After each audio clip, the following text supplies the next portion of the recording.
President's rule na status da karamba phaba phiba mama porakata ke haiba si game ko tari haina CPI gi lusingba Dr. Marangthem Nara na fongdorkli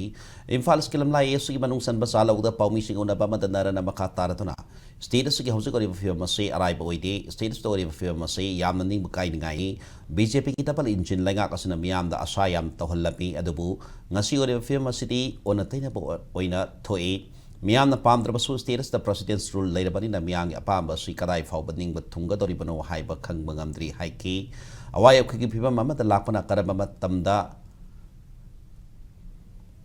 mayola mada lakadoino hibasi kanmada awab amani hybawa from CPI losing bus in tamladona sangsile papona bagasi handok naroi hibiki pipam the late laghibasida president's rules nakari apabatabak purakata hibasi hibangamdi haina fongdok laki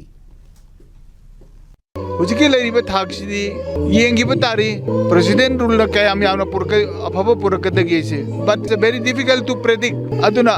yeng batare ujik nongni sigi manda governor su mai mathau toba ui Amit Shah ga unarubagi lauthoi ba punama koi loin thengna gare ujik su